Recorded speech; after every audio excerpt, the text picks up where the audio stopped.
فاعوذ باللہ من الشیطان الرجیم بسم اللہ الرحمن الرحیم۔ مجھے جو عنوان دیا گیا ہے وہ تو اصلاً یہ ہے کہ how to develop reading habits, اور اس کے ساتھ اقبال کا ایک قطعہ ہے جس پہ مجھے گفتگو کرنی ہے، اور اسے میری ذہانت پہ چھوڑ دیا گیا ہے کہ میں دونوں کو آپس میں کیسے ریلیٹ کرتا ہوں۔ تو میں کوشش کروں گا کہ ان دونوں چیزوں کو کچھ ریلیٹ کروں۔ جہاں تک ریڈنگ ہیبٹس کا سوال ہے، اس پہ پچھلے سال میں نے یہاں پر ایک لیکچر دیا تھا، وہ اب یوٹیوب پہ بھی موجود ہے، تو آپ لوگ اگر چاہیں تو اسے سن لیجئے گا۔ آج تو میں کوشش کروں گا کہ آپ لوگوں کو کتاب زندگی پڑھنا سکھاؤں۔ دیکھیے، دنیا کی جو سب سے اہم کتاب ہے وہ زندگی کی کتاب ہے۔ جو لوگ یہ کتاب پڑھنا سیکھ لیتے ہیں وہ سب سے زیادہ کامیاب رہتے ہیں، وہ کسی بھی فیلڈ میں ہوں، وہ سب سے زیادہ آگے ہوتے ہیں، سب سے زیادہ ٹاپ کے اوپر ہوتے ہیں۔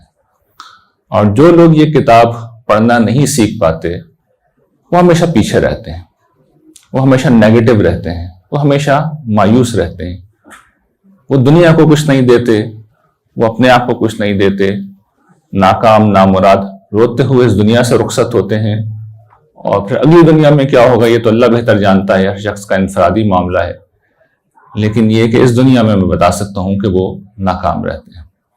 اور اس میں کوشش کروں گا کہ یہ جو علامہ اقبال کی جو وہ قطعہ ہے اس سے تھوڑی سی مدد لوں۔ لیکن اصلاً تو یہاں پر اقبال کی یہ جو قطعہ ہے، ان کی جو کتاب ضرب کلیم کا حصہ ہے، اس کی روشنی میں مجھے بات کرنی ہے۔ اس سے پہلے میں آپ کو بتانا چاہوں گا کہ اقبال کون تھے، اس لیے کہ ہم زیادہ تر یہی بات جانتے ہیں ہمارے اسٹوڈنٹ کہ وہ شاعر مشرق تھے، انہوں نے پاکستان کا خواب دیکھا، لیکن اقبال اس سے کہیں زیادہ بڑی ہستی تھے۔ مسلمانوں کی تاریخ کے اگر چند بڑے لوگوں کو آپ چننا چاہیں جو مسلمانوں کی فکری تاریخ ہے، یعنی وہ لوگ جنہوں نے مسلمانوں کی 1500 برس میں رہنمائی کی ہے، تو اقبال ان میں سے ایک ہے۔ جس دور میں اقبال نے آنکھ کھولی وہ آج کے حالات سے بڑا ریلیونٹ ہے، تو میں چاہوں گا کہ تھوڑا سا اس دور کو میں بیان کر دوں۔ اقبال کی پیدائش آپ کو پتہ ہے 1877 میں ہوئی، 1877 میں اقبال جو ہے وہ پیدا ہوئے، اور یہ وہ دور ہے جب جس علاقے میں وہ پیدا ہوئے اس علاقے میں مغلیہ سلطنت ختم ہو چکی تھی، یہاں مسلمانوں کا اقتدار تھا، اور پورے عالم اسلام میں، پوری دنیا میں مسلمانوں کا اقتدار 1000 برس تک رہا ہے۔ تو یہ جو سب کانٹیننٹ بر صغیر جنوبی ایشیا کا علاقہ ہے، یہاں پر مغل امپائر تھی، اور اورنگزیب عالمگیر کے زمانے میں یہ اپنے عروج پر پہنچ گئی تھی۔ آپ اس کا اندازہ کیجئے کہ دنیا کا 1/4 GDP اس کا تھا، 1/4 1/4 جو GDP ہے پوری دنیا کا وہ صرف اس علاقے کا تھا، اور وہ کتنی عظیم تھی، 40 لاکھ اسکوائر مائلز، اتنا بڑا ایریا تھا جس پہ وہ حکمران تھے۔ لیکن اقبال جب پیدا ہوئے تو وہ سلطنت ختم ہو چکی تھی، انگریز اس پر قابو پا چکے تھے، اور اس کا جو مال دولت، آپ نے پچھلے دنوں شاید سنا ہو کہ کوہ نور ہیرا اس کو واپس لانے کی کوشش ہو رہی ہے، تو وہ علامت تھا اس عظمت کی جو اس کو حاصل تھی۔ آپ کو بڑی میں ایک دلچسپ بات بتاتا ہوں، آپ نے شاید سنا ہو، انڈسٹریل ریولوشن کا نام سنا ہوگا، سن رکھا ہے آپ لوگوں نے؟ انڈسٹریل ریولوشن کب آیا اس کا کچھ اندازہ ہے؟ 1761 میں جب جیمز واٹ نے اسٹیم انجن ایجاد کیا، تو اس وقت انسانوں نے پہلی دفعہ حیوانی طاقت یا جسمانی طاقت کے بجائے مشین کی طاقت کو ایجاد کیا تھا۔ لیکن یہ جو مشینیں ہیں یہ کارخانوں کی شکل میں ڈھالنے کے لیے بہت سرمایہ چاہیے، تو یہ سرمایہ آیا کہاں سے تھا؟ 1757 میں جنگ پلاسی ہوئی آپ کے بنگال کے اندر، اور اس میں اتنا سونا بحری جہازوں پر لاد کے پھر انگلستان بھیجا گیا ہے کہ آپ نے یہ اور لفظ بھی شاید سنا ہو کہ ہندوستان کو سونے کی چڑیا کہا جانے لگا تھا۔ اتنا سونا ہے جو وہاں پہنچا، اور اس سونے کی وجہ سے پھر انڈسٹریل ریولوشن اصلاً اس کی وجہ سے آیا، وہ سارا سرمایہ یہاں سے فراہم ہوا، اتنی دولت مند یہ ریاست تھی۔ اور اقبال نے جب آپ کھولی ہے تو غلام بن چکے تھے. اور غلامی کیا ہوتا ہے؟ اب اس کا کوئی تصور باقی نہیں رہا ہے. یعنی انفرادی غلامی کا بھی نہیں رہا ہے اور قومی غلامی کا بھی اب تصور نہیں رہا. اب تو نیشن اسٹیٹ کا دور ہے نا. لیکن غلام ہونے کا مطلب یہ تھا کہ آپ کی کوئی سے نہیں ہے, کوئی مرضی نہیں ہے, کوئی قانون آپ کی مرضی کے مطابق نہیں بن سکتا. آپ دوسرے تیسرے درجے کے شہری ہیں جن کا کام یہ ہے کہ پیسے بس حکمرانوں کو دیتے رہیں, حکمرانوں نے آپ کو جواب میں کچھ نہیں دینا. یہ غلامی کا بنیادی اصول ہوتا ہے کہ یہ غلام تھے. اور کون لوگ غلام تھے؟ جنہوں نے دنیا میں 1000 برس تک حکومت کی تھی. آپ نے ابھی یہ بات سنی ہوگی, اکثر و بیشتر آتی ہے کہ امریکہ جو ہے دنیا کی سول سپر پاور ہے, دنیا کی سب سے بڑی طاقت ہے. اور کتنے برس ہوئے امریکہ کو اس مقام پہ پہنچے ہوئے؟ 1990 کے اندر سوویت یونین ختم ہوا ہے. وہ 30 سال ہوئے ابھی امریکہ کو. اس سے پہلے سوویت یونین کو یہی حیثیت 50 سال تک رہی تھی. اس سے پہلے برطانیہ کو 100 سال تک. مسلمان 1000 سال تک اس طرح دنیا پہ حکمران رہے. تو وہ ساری سلطنت ختم ہوئی. پھر جیسا اقبال نے شعور کی آنکھ کھولی, انہوں نے یہ دیکھا, ان کی آنکھوں کے سامنے ایک واقعہ ہوا کہ جو مسلمانوں کی سینٹرل سلطنت تھی, خلافت تھی, اس خلافت کا خاتمہ ان کی آنکھوں کے سامنے ہوا. اور وہ خلافت کتنی عظیم تھی, دنیا کے 3 بر اعظموں میں ان کی حکومت تھی. افریقہ میں, ایشیا میں, یورپ میں. پورا ایسٹرن یورپ, پورا شمالی افریقہ, پورا ویسٹرن ایشیا اور مڈل ایسٹ, یہ سب ان کی سلطنت کا حصہ تھا. اور آخر میں جس طریقے سے مغلیہ سلطنت کے آخری حکمران بہادر شاہ ظفر کو کوہ یار کے اندر 2 گز زمین بھی نصیب نہیں ہوئی. یہ شعر آپ نے سنا ہوگا کہ 2 گز زمین بھی نصیب نہ ملی کوہ یار میں. تو سلطان عبد المجید جو ترکی کے خلیفہ تھے, ان کو بھی 2 گز زمین جو ہے وہ کوہ یار میں نہیں مل سکی, نکال دیا گیا ان کو باہر. تو یہ سلطنت ان کی آنکھوں کے سامنے ختم ہوئی.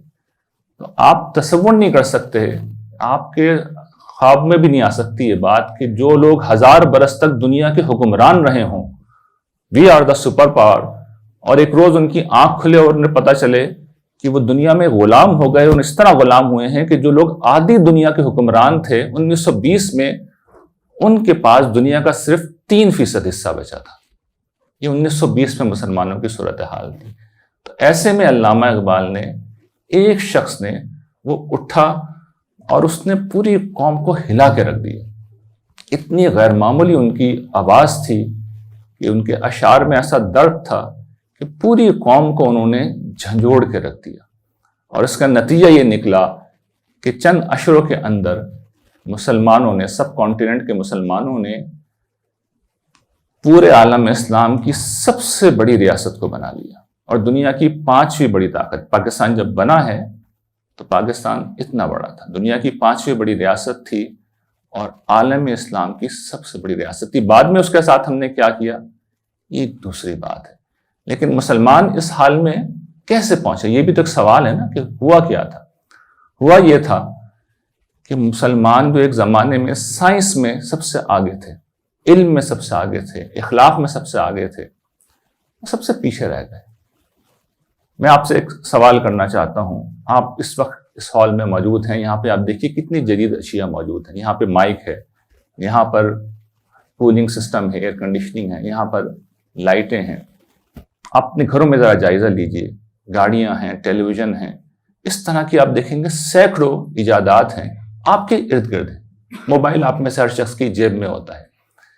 آپ مجھے سوچ کے یہ بتائیے کہ یہ جو پچھلے 200-300 برس میں انڈسٹریل ریولوشن آیا, پھر انفارمیشن ریولوشن آیا, پھر ایج آف آٹومیشن اب جو آ رہی ہے, آپ یہ مجھے بتائیے, اور میں پاز کر رہا ہوں, رک رہا ہوں, مجھے بتائیے کوئی ایک ایجاد جو مسلمانوں نے کی ہو, کوئی ایک ایجاد اگر آپ کے ذہن میں آتی ہے, آپ کی نالج میں, تو مجھے بتائیے کہ یہ چیز مسلمانوں نے ایجاد کی ہے. کوئی ہے؟ سوچیے, کوئی ہے؟ اب یہ سوچیے, یہ کوئی معمولی بات ہے؟ آپ کو پتا تعداد میں کتنے مسلمان, دولت کتنی ہے مسلمانوں کے پاس, اس کا اندازہ ہے آپ لوگوں کو؟ کبھی آپ عمرے میں گئے ہیں, سعودی عرب گئے ہیں, آپ دبئی گئے ہیں, آپ میں سے کوئی ٹی وی پہ تو دیکھا ہوگا. دولت کو دیکھنا ہے تو وہاں جا کے دیکھنا ہے, اور وہ دولت یہاں پہ بھی آئی ہے. لیکن یہ کوئی معمولی بات ہے کہ پچھلے 2-3 صدیوں میں دنیا کہاں سے کہاں پہنچ گئی ہے اور مسلمانوں کا اس میں کوئی کنٹریبیوشن نہیں ہے، اور دنیا اب مزید آگے جانے والی ہے، ایج آف آٹومیشن میں جانے والی ہے۔ اور میں نے غالباً 2-3 سال پہلے یہاں پہ ایک لیکچر دیا تھا آپ کی یونیورسٹی میں، اس میں نے یہ بات بتائی تھی کہ دیکھیے اگلے 20-30 سال میں دنیا اتنی آگے چلی جائے گی کہ ہم لوگ ایک دفعہ پھر مکمل طور پر غلام بن جائیں گے۔ ٹیکنالوجی میں وہ اتنا آگے چلے جائیں گے اور ہم اتنے تحید دامن ہوں گے، اتنے خالی ہاتھ ہوں گے کہ ہم اس وقت تو بہت معاشی طور پہ کمزور ہے نا، اس وقت ٹوٹل بھکاری بن چکے ہوں گے، اور کوئی مستقبل نہیں ہوگا سوائے سے کہ یہاں فاقے ہوں گے، قحط پڑ رہے ہوں گے، اور نہ کھانے کے لیے کچھ ہوگا نہ پینے کے لیے۔ اور لوگ بڑے بڑے قحط کے اندر، پہلے بھی ہوا اس خطے کے اندر، جب اس وقت انگریز حکمران تھے تو لاکھوں لوگ مرے، پھر مر جائیں گے۔ کہ یہ فیوچر ہے جو آ رہا ہے، اور ہمارے موجودہ حالات جو ہیں اس وقت آپ کو پتہ ہے ہر شخص مہنگائی سے رو رہا ہے، سیلاب آیا ہوا ہے، امن و امان کا معاملہ آپ کو معلوم ہے، تو اس وقت بھی ہم تباہی کے دہانے پر بن سکیں نہ چکے۔ پاکستان کے مسلمان اپنے پہلو سے اور ہندوستان کے مسلمان ایک دوسرے پہلو سے، کہ وہاں پر ان کی صورتحال بہت نازک ہے۔ اگر ہم نے اس وقت اقبال کی جو رہنمائی ہے اس سے کچھ نہیں سیکھا تو میں آپ کو بالکل صاف بتا رہا ہوں کہ پھر بدترین حالات ہمارے سامنے آ رہے ہیں۔ آپ یہ سوچ رہے ہوں گے آپ میں سے کچھ لوگ کہ بھئی ہم تو بہت پڑھے لکھے لوگ ہیں، ہمارے پاس بہترین ڈگریاں ہوں گی، ہم باہر چلے جائیں گے۔ تو میں باہر سے رہ کے آ رہا ہوں، میرے پاس کینیڈا کی امیگریشن تھی، میں نے اس کو بائی چوائس چھوڑا، اور پھر 20 سال سے میں پاکستان میں ہوں۔ میں آپ کو سچ بتاتا ہوں کہ وہاں اگر آپ جا کے سمجھ رہے ہیں کہ آپ سیٹل ڈاؤن ہو جائیں گے، تو آپ سیٹل ڈاؤن یقیناً ہو جائیں گے، لیکن اس کے بعد آپ کی اولادیں آپ کی نہیں رہیں گی، وہ رفتہ رفتہ اس سانچے میں ڈھلتی چلی جائیں گی، سوائے اس کے کہ آپ فائٹ کریں، ایک زبردست قسم کی جنگ کریں۔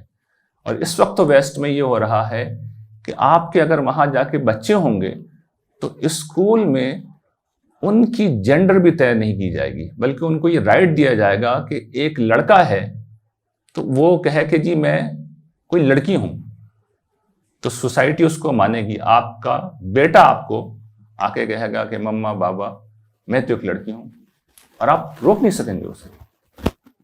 اور اس سے بھی آگے بڑھ کے اگر وہ یہ کہتا ہے کہ میں تو ایک بلی ہوں، اسے مبالغہ مت سمجھیے گا، یہ ہو رہا ہے ابھی۔ وہ کہتے ہیں بچوں کا رائٹ ہے وہ اپنی جو آئیڈینٹی منوانا چاہیں، آپ اسے ماننے پہ مجبور ہیں۔ تو یہ پھر فیوچر ہے، سوائے اس سے کہ آپ فائٹ کریں۔ تو فائٹ وہاں بھی کرنی ہے، فائٹ یہاں پہ بھی کرنی ہے۔ تو اس سے کوئی بچنا، اس سے مفر کرنا ممکن نہیں ہے۔ آنکھیں بند کر کے اگر اپنی ذات میں لگے رہیں گے اس کا کوئی نتیجہ نہیں نکلے گا۔ تو یہ وہ چیز ہے جس پہ میں آپ کو توجہ دلا رہا ہوں۔ اب آئیے، اقبال نے دیکھیے بہت رہنمائی کی، بڑے زبردست انہوں نے اشعار کہے، جو اشعار یہاں پر زیر بحث ہیں۔ ایک قطعہ ان کا کتاب ہے ضرب کلیم، 1936 میں کتاب شائع ہوئی تھی۔ اس میں وہ طالب علموں سے یعنی اسٹوڈنٹ سے مخاطب ہو کے کہتے ہیں، اور بڑی غیر معمولی یہ شعر ہے، دعا ہے اصل میں، تو طالب علم کو ایک دعا دے رہے ہیں، لیکن آپ کو لگے گی یہ بد دعا دے رہے ہیں۔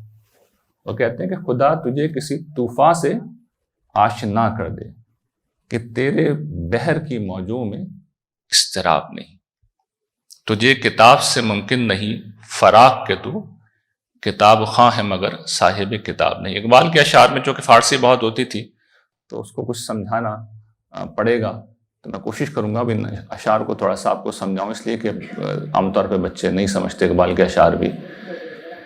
دیکھیے زندگی میں ہر شخص کو آسانیاں پسند ہیں۔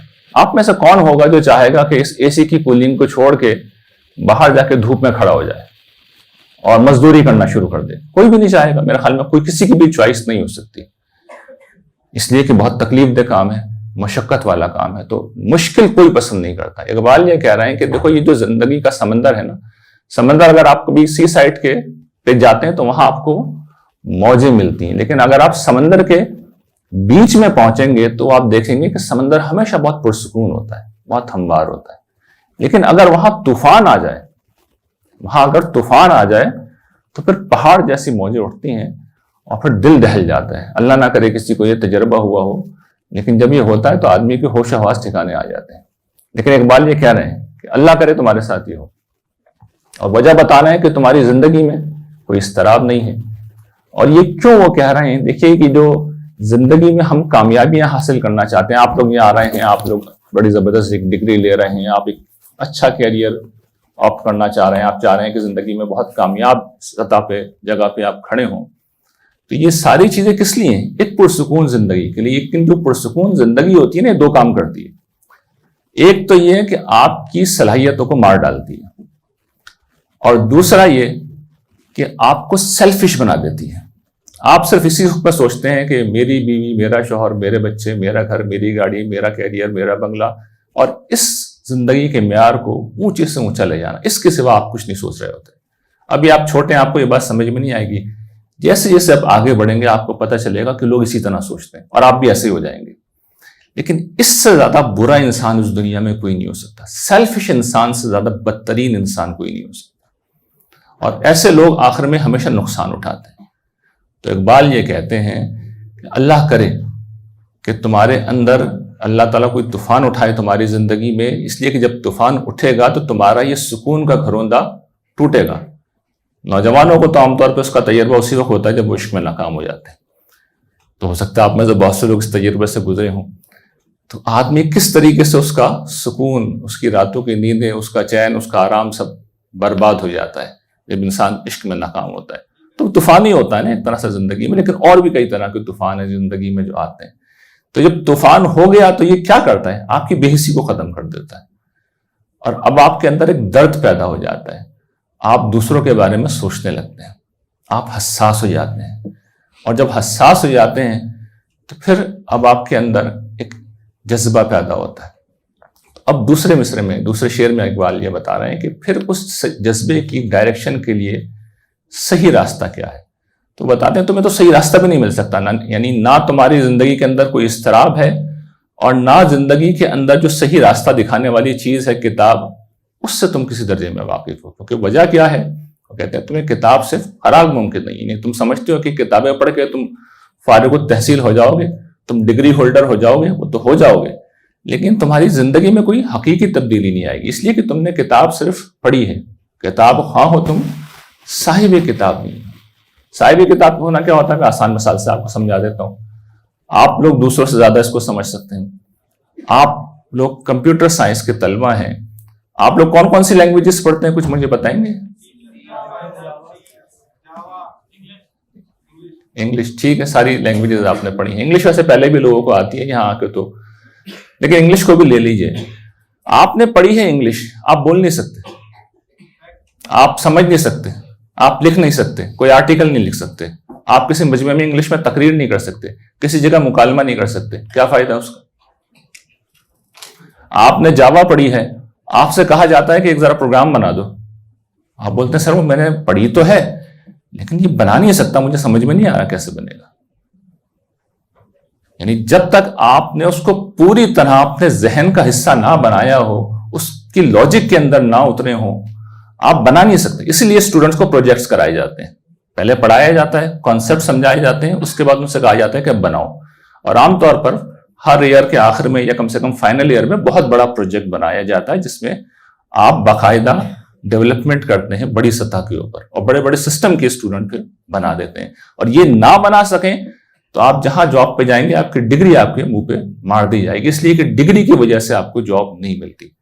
آپ کا جو انٹرپرینر ہے، جو ملازمت دینے والا ہے، آپ کی ڈگری کو وہ چاٹے گا نہیں، فریم کرا کے اپنے پاس نہیں رکھے گا، اسے کام چاہیے، کام آنا چاہیے آپ لوگ۔ اگر یہ نہیں کر سکتے تو بیکار ہے۔ اسی طریقے سے جو زندگی کی کتاب ہے، اگر آپ نے نہیں پڑھی، نہیں سمجھی، تو زندگی بھی آپ کے ساتھ یہی کرے گی، آپ کو اتنا ہی رسوا کرے گی، اتنا ہی ذلیل کرے گی۔ تو اقبال نے تو خیر یہ بات ظاہر ہے کہ کمپیوٹر سائنس کے طلبہ کو مخاطب ہو کے نہیں کہی تھی، وہ تو اصل میں دینی علوم کے طلبہ سے مخاطب تھے اس مرحلے پہ، اور ان سے یہ کہہ رہے تھے کہ تم جو قرآن مجید پڑھتے ہو، تم بس پڑھ کے ایک دفعہ تم نے یہ سمجھ لیا کہ تم اس طوفان کا مقابلہ کرنے کے قابل ہو جاؤ گے، نہیں، تمہیں اس کے پیغام کو سمجھنا ہوگا، اس کو اپنی زندگی بنانا ہوگا۔ اور یہ جو قرآن کا پیغام ہے، دیکھیے یہ کیا کرتا ہے، انسان کو زندگی کے بارے میں آپ کو وہ ڈکشنری دے دیتا ہے جس کی مدد سے آپ زندگی کی کتاب پڑھ سکتے ہیں۔ تو وہ ڈکشنری کیا ہے، وہ بنیادی تصور کیا ہے جو قرآن مجید سمجھاتا ہے؟ وہ یہ سمجھاتا ہے کہ دیکھو یہ جس سکون کی تم تلاش میں ہو، جس پیس کی تم تلاش میں ہو، جس خوشیوں کے گھرندے کی تم تعمیر کرنا چاہتے ہو اس دنیا کے اندر، تو یہ بات یاد رکھنا کہ اس دنیا میں یہ ممکن ہی نہیں ہے۔ تم کچھ بھی بنا لو، اللہ تعالیٰ آئیں گے اور اس کو توڑ کے چلے جائیں گے۔ اس لیے کہ دنیا انہوں نے اسی اصول پہ بنائی ہے، نبلوکم بالشر والخیر فتنہ والینا ترجعون۔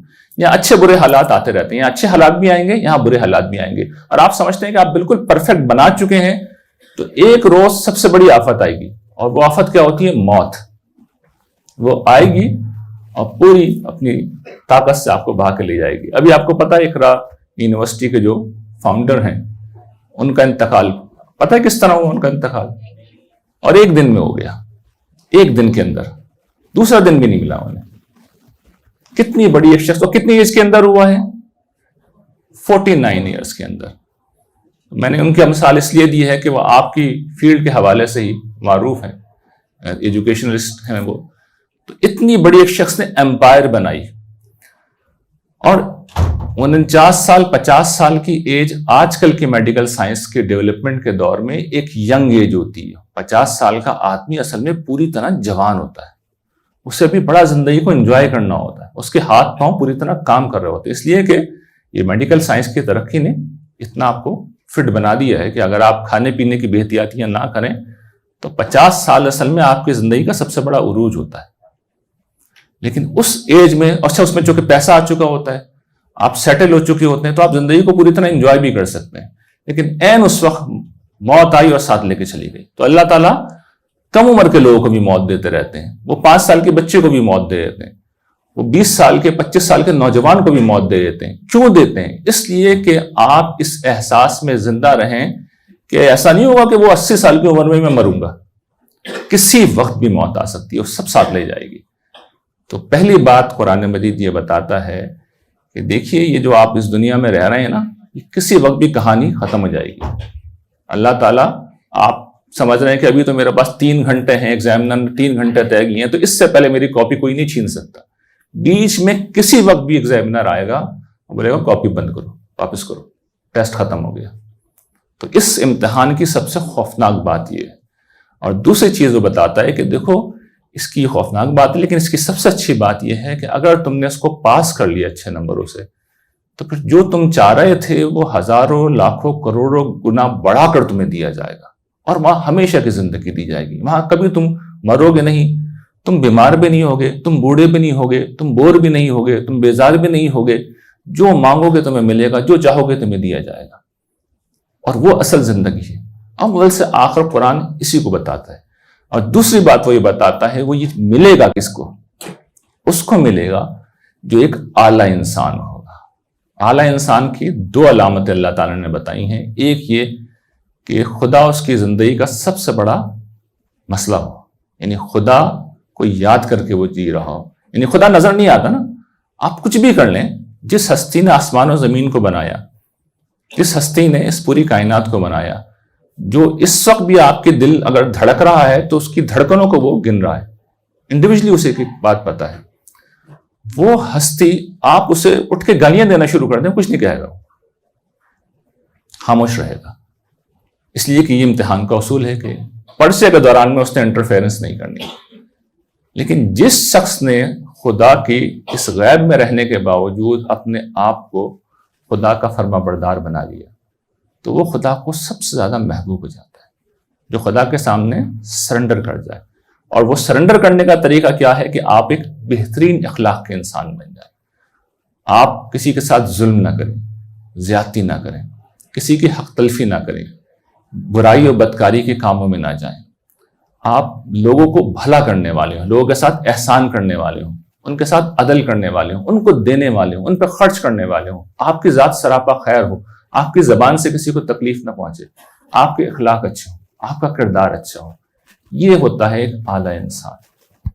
اقبال کہتے ہیں کہ تم کتاب پڑھو اور اس کا اصل میسج جس وقت تم پڑھو گے اور سمجھ لو گے، تو پھر تمہاری زندگی میں ایک مقصد آ جائے گا، اور تمہیں پتہ ہی چلے گا کہ جس جنت کا ہدف اللہ تعالیٰ رکھ رہے ہیں اس کی بنیاد یہ ہے کہ تم آگے بڑھ کے چیلنج قبول کرو گے، پھر اپنی ذات سے اٹھو گے، اور جو دوسرے لوگ ہیں جو مشکلوں کا شکار ہیں تم ان کی مدد کرو گے، تم اپنی قوم کے لیے دردمندی کا جذبہ رکھو گے۔ آپ کو پتہ نا اقبال کے پاس کتنی بڑی اپارچونٹی تھی، وہ تو پچھلی صدی کے آغاز میں برطانیہ میں گئے تھے جو سب سے بڑی سپر پاور تھی، اگر وہ وہاں پہ امیگریشن لے لیتے تو انہیں کیا مسئلہ تھا، آرام سے رہتے۔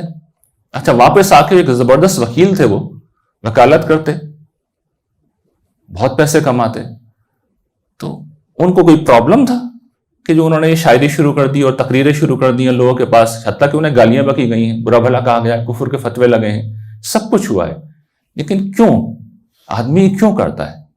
اسے پتہ چل جاتا ہے کہ زندگی اصل میں میری ذات سے بلند ہے، اور جتنا میں دوسروں کے کام آؤں گا، دوسروں کی مدد کروں گا، اتنا ہی میں خدا کی نظر میں عزت والا بنوں گا، میری آخرت میں اپرچونٹی بڑھے گی۔ ابھی میں دیکھ رہا تھا کہ یہاں آپ لوگوں کو کیریئر ڈیولپمنٹ کا بھی ایک غالباً سیشن یہاں ہوا ہے، تو آپ میں سے ہر شخص کا مسئلہ کیریئر ہی ہے نا، تو اصل کیریئر جنت کا کیریئر ہے، اور اس کا راستہ قرآن مجید یہ بتاتا ہے، اور جس کی سب سے زیادہ ضرورت ہماری قوم کو ہے کہ ہم جو اپنی ذات کے حصار میں بند ہیں، اپنی ذات سے اوپر اٹھیں اور پھر اپنی قوم کی تعمیر کا، اس کی ترقی کا جذبہ پیدا کریں۔ یہ کریں گے تو اس کے بعد آپ دیکھیں گے کہ 1 سے 2، 2 سے 4، 4 سے 8 اس آرڈر میں لوگ بڑھیں گے۔ یا آپ کے کمپیوٹر میں آپ کو پتا نا اسی طریقے سے آرڈر بڑھتا ہے، تو اسی طریقے سے بائنری سسٹم کے اندر اسی طریقے سے آتا نا، 1 سے 2، 2 سے 4، اس طریقے سے آپ دیکھیں گے کہ اچھے لوگوں کی تعداد میں اضافہ ہوگا۔ لیکن اگر آپ اپنی ذات میں مگن رہیں گے تو پھر آپ لوگوں کے سامنے اس چیز کا نمونہ پیش کریں گے کہ سیلفش آدمی کیا ہوتا ہے۔ پھر آپ دیکھیں گے لوگ یہ کہیں گے کہ ارے یہ تو دیکھو اپنی ذاتی زندگی میں کتنا کامیاب ہے، مجھے بھی اس جیسا بننا ہے۔ لیکن اگر آپ دوسروں کے کام آنے والے بنیں گے تو لوگ کہیں گے یہ دیکھو دوسروں کے کام آتا ہے۔ آپ کو پتا ہے کہ اس معاشرے میں سب سے بڑی خدمت خلق کی مثال کس نے قائم کی تھی سب سے پہلے؟ ایدی صاحب نے۔ تو ایدی صاحب نے اپنی ذات میں بھی اتنی بڑی امپائر قائم کی، اور آپ جانتے ہیں اس وقت ہماری قوم میں سب سے بڑا کام کون سا ہو رہا ہے؟ یہی ہو رہا ہے، خدمت خلق کا۔ یہ سب ایدی صاحب کی وجہ سے ہو رہا ہے، کیونکہ وہ رول ماڈل تھے۔ اسی لیے آپ دیکھیے کہ ہماری قوم میں سیلاب آتا ہے تو لوگ اتنا اڑی آتے ہیں، اتنے بڑے ادارے بن گئے ہیں، لیکن آپ دیکھیے ہماری قوم میں ایجوکیشن کا ماڈل کسی نے قائم نہیں کیا سر سید کے بعد۔ اسی وجہ سے ہماری قوم ایجوکیشن میں پیچھے، اس لیے کہ کوئی رول ماڈل ہی نہیں ہے۔ سر سید نے کیا تھا، انہوں نے، یعنی اقبال بھی انہی کی پروڈکٹ ہیں، انہی کے تعلیمی نظام کے اندر پیدا ہوئے ہیں، لیکن کسی نے ان کے رول ماڈل کو فالو نہیں کیا۔ نتیجہ یہ نکلا کہ میں نے ابھی جو بات بتائی ہے کہ 22 کروڑ کا ہمارا ملک ہے، ہم نے پانی سے چلنے والی کار تو بنا لی جس کا حقیقت میں کوئی وجود نہیں ہوتا، لیکن کوئی ایک ایجاد ہمارے کریڈٹ کے اوپر نہیں۔ تو یہ چند چیزیں میں نے آپ کے سامنے اس لیے رکھی ہیں کہ اس میسج کو آپ سمجھیں کہ یہ جو پاکستان کا اس وقت معاملہ ہے، یہ صرف خرابی کا معاملہ، صرف ملک کا معاملہ نہیں ہے۔ اس کے نتیجے میں آخر کار میں بھی زد میں آؤں گا، آپ بھی آئیں گے، اور اگر آپ سمجھ رہے ہیں ملک سے باہر بچ کے چلے جائیں گے تو لانگ ٹرم پہ اس کے نتائج میں نے آپ کو بتا دیے کیا نکلنے والے ہیں۔ تو ایک ہی راستہ ہے کہ آپ کو سٹرگل کرنی ہے، جنگ کرنی ہے، اور اس لیے اقبال نے پھر وہ شعر کہے تھے کہ خدا تجھے کسی طوفان سے آشنا کر دے کہ تیرے بحر کی موجوں میں اضطراب نہیں، تجھے کتاب سے ممکن نہیں فراق کہ تو کتاب خواں ہے مگر صاحب کتاب نہیں۔ وآخر دعوانا الحمدللہ رب العالمین۔